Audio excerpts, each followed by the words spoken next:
Hello students, আমি Nitish sir জ্ঞানজ্যোতি coaching সেন্টারের পক্ষ থেকে তোমাদের প্রত্যেককে জানাই আরো একবার স্বাগত। তো স্টুডেন্টস, আজকে আমি তোমাদের সঙ্গে আলোচনা করব এনইপি 4 ইয়ার আন্ডার গ্র্যাজুয়েট প্রোগ্রামের অধীনস্থ যে সমস্ত ছাত্রছাত্রীরা যারা বর্ধমান ইউনিভার্সিটির আন্ডারে বিভিন্ন কলেজগুলোতে ফার্স্ট সেমিস্টারে পড়াশোনা করছো মেজর ইতিহাস বা মাইনর ইতিহাস নিয়ে, তাদের জন্য আজকে একটা অতি গুরুত্বপূর্ণ বিষয় এখানে লেখা আছে। দেখো, ফার্স্ট সেমিস্টার মেজর 1 অথবা মাইনর যাদের হিস্ট্রি রেখেছো তাদের জন্য যেহেতু সিলেবাসটা কিছুটা সেম ম্যাচ করছে এবং তোমাদের বৈদিক যুগ আছে, সেহেতু সেখান থেকে বর্ধমান বিশ্ববিদ্যালয়ের অধীনস্থ স্টুডেন্টদের জন্য আজকের এই ক্লাসটি ভীষণ গুরুত্বপূর্ণ। আজকের আমার আলোচনার বিষয় বৈদিক যুগে চতুরাশ্রম প্রথার উপর একটি সংক্ষিপ্ত টিকা লেখো। ঠিক আছে, তোমাদের যে কোশ্চেন প্যাটার্ন আছে সেই প্যাটার্নের উপর বেস করে কিন্তু আমাদের আজকের এই ক্লাসটি। তো তোমরা যারা এখনো আমাদের চ্যানেলটিকে সাবস্ক্রাইব করোনি তারা অবশ্যই চ্যানেলটিকে সাবস্ক্রাইব করে পাশে থাকা বেল আইকন অল প্রেস করে রাখো, যাতে নেক্সট টাইম থেকে কোনো ভিডিও আপলোড করলে তার নোটিফিকেশনটা তুমি সবার আগে পেতে পারো।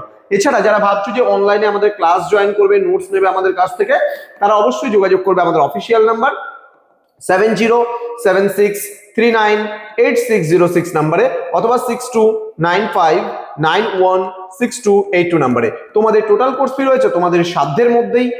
তোমরা যাও, আমাদের প্লে স্টোরে অ্যাপ রয়েছে পিস্টিকল এডুকেশন বলে, PISTICALL পিস্টিকল এডুকেশন বলে অ্যাপ রয়েছে। সেই অ্যাপটা তোমরা কিন্তু ইনস্টল করে নাও এবং সেখান থেকে তোমরা কোর্সগুলোকে পারচেস করতে পারবা। আর ম্যানুয়ালি নিতে চাইলে আমাদের অফিসিয়াল নাম্বারে যোগাযোগ করবে। কি পাচ্ছ তোমরা এই কোর্স ফি মানে কোর্স ডিটেলসে আমাদের বলছে নোটস প্লাস পিডিএফ টাইপিং করা নোটস পাচ্ছ, ডাউট ক্লিয়ারিং সেশন পাচ্ছ যেটা লাইভ হয়, ডাউট ক্লিয়ারিং সেশনটা রেকর্ডেড ভার্সনে অল টপিকের উপরে ক্লাস পাবে, 100% কমন সাজেশন পাবে, মক টেস্ট পাবে এবং এখানে বলছে লাইভ ক্লাসেস, লাস্টে বলছে লাইভ ক্লাসেসটা পাচ্ছ কিন্তু অবশ্যই ডাউট ক্লিয়ারিং সেশনের উপর বেস করে।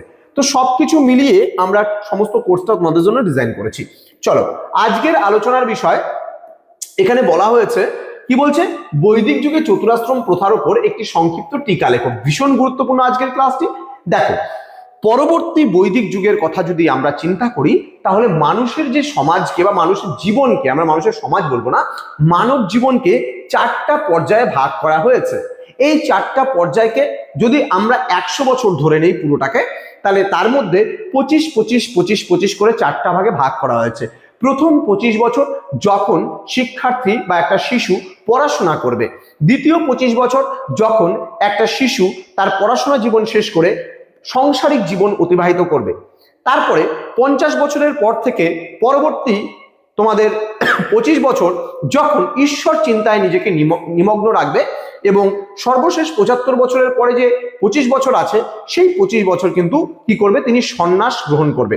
অর্থাৎ মানুষের জীবনে এই 4টা আশ্রম আমরা দেখতে পাই। এখানে একটা ছবির মধ্যে দিয়ে আমি বিষয়টা তোমাদের সঙ্গে বোঝানোর চেষ্টা করেছি। প্রথমত এই যে একটা গুরু, এই গুরু তার শিশুদের পড়াচ্ছে, এটাকে বলে ব্রহ্মচর্যাশ্রম।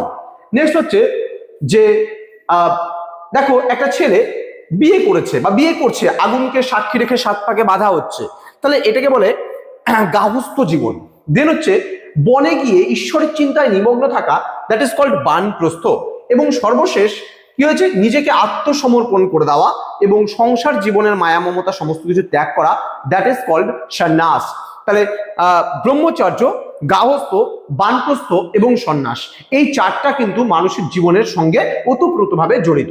এবার আমরা পরবর্তী স্লাইডে কি দেখব, এখানে বলা হয়েছে পরবর্তী বৈদিক যুগে আর্যরা মানুষের জীবনকে সুশৃঙ্খল ও আদর্শভাবে যাপন করবার জন্য সমগ্র জীবনকালকে অর্থাৎ 100 বছরটাকে যদি ধরে নেওয়া হয় 4টি পর্যায়ে বা আশ্রমে বিভক্ত করেছিলেন। এই প্রথাটি চতুরাশ্রম প্রথা নামে কিন্তু পরিচিত। তবে এই প্রথা মূলত ব্রাহ্মণ, ক্ষত্রিয় এবং বৈশ্যদের মধ্যেই কিন্তু দেখা যেত, উচ্চ 3টি বর্ণের মধ্যে দেখা যেত সীমাবদ্ধ ছিল, কিন্তু শূদ্রদের মধ্যে এই আশ্রম সীমাবদ্ধ ছিল না। কারণ শূদ্ররা কিন্তু, যে ব্রাহ্মণ, ক্ষত্রিয়, বৈশ্য এই যে 3টা জাতি ছিল, এদের কিন্তু এই 3টা বর্ণকে কিন্তু কি করত, সেবা শুশ্রূষা করত। এখানেও একটা ছবির মাধ্যমে তুমি দেখতে পাচ্ছ, এখানেও আমরা ছবি দেখিয়ে দিয়েছে ব্রহ্মচর্য, গার্হস্থ, বানপ্রস্থ এবং সন্ন্যাস। ঠিক আছে, এইবার সবার প্রথমে আমরা যেটা দেখব, একটা ছবির মাধ্যমে আমরা এখানে দেখিয়েছি, যখন এখানে দেখো গুরু তার শিষ্যদের পড়াচ্ছেন, অর্থাৎ স্টুডেন্ট লাইফ একটা মানুষের জীবনের ডিউরেশন হচ্ছে 1 to 25 ইয়ার্স, তাহলে এই সময়কালটাকে আমরা বলি ব্রহ্মচর্য। দেন হাউস হোল্ডার অর্থাৎ সংসার জীবন অতিবাহিত করছে, এর সময়কালটা বা ডিউরেশনটা রয়েছে 26 to 50 ইয়ার্স। নেক্সট রয়েছে বানপ্রস্থ, এখানে যদিও বা বিষয়টা ক্লিয়ার নয়, আমি দেখিয়ে দিচ্ছি। এটা রিটায়ারমেন্ট সময়। রিটায়ারমেন্ট সময় যখন বনে গিয়ে ঈশ্বর চিন্তায় নিমগ্ন থাকছে, দ্যাট ইজ কল্ড তোমার হচ্ছে রিটায়ারমেন্টকে 51 to 75 ইয়ার্স, এই সময়টাকে আমরা বলছি বানপ্রস্থ।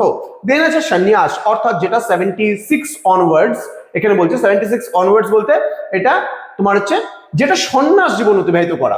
এখানে তোমরা দেখতেই পাচ্ছ একটু কাজগুলো বলা আছে, একটা ছবির মাধ্যমে আমি বিষয়টা বোঝানোর চেষ্টা করেছি, একটু জাস্ট স্ক্রিনশট করে নিতে পারো, দেখে নিতে পারো। চলো নেক্সট স্লাইডে আমরা চলে যাব, যেখানে আমরা ব্রহ্মচর্যের ব্যাপারে জানবো। কি বলছে, জীবনের প্রথম 25 বছর ছিল এই পর্যায়ের অন্তর্ভুক্ত, অর্থাৎ ব্রহ্মচর্য, যেটাকে আমরা ছাত্র জীবন বলছি। বলছে উপনয়নের পর, উপনয়ন মানে কি? উপনয়ন মানে অর্থাৎ একটা শিশুর যখন শিক্ষা শুরুয়াত হতো তখন সেটাকে উপনয়ন বলা হতো। উপনয়নের পর কিন্তু গুরুগৃহে থেকে কঠোর নিয়ম ও সংযম পালন করে বিদ্যা শিক্ষা করাই কিন্তু ছিল এই আশ্রমের মূল উদ্দেশ্য। এই সময় শিষ্যদের ব্রহ্মচর্য পালন করতে কিন্তু হতো। বোঝা গেল, শিষ্যকে ব্রহ্মচর্য পালন করতে হতো, অর্থাৎ গুরুর গৃহে থেকেই কিন্তু পড়াশোনা করতে হতো এই সময়। চলে আসবো পরবর্তী আশ্রম, যেটাকে আমরা বলি গাহস্থ। গাহস্থ মানে কি? যেটা সংসার জীবন অতিবাহিত করা। শিক্ষা শেষে 25 থেকে 50 বছর বয়স পর্যন্ত ছিল গাহস্থ আশ্রম। এই পর্যায়ে মানুষ কিন্তু বিবাহ করে সংসার ধর্ম পালন করত। অতিথি সৎকার, যজ্ঞ করা এবং পরিবারের প্রতি দায়িত্ব পালন করা ছিল এই আশ্রমের প্রধান কর্তব্য। অর্থাৎ যখন একটা মানে মানব শিশু পড়াশোনা কমপ্লিট করে যখন সে বৈবাহিক জীবন অতিবাহিত করবে, তখনই কিন্তু সেটাকে আমরা গাহস্থ জীবন বলছি। বৈদিক সমাজে এটিকেই কিন্তু সবচেয়ে গুরুত্বপূর্ণ আশ্রম বলে মনে করা হতো।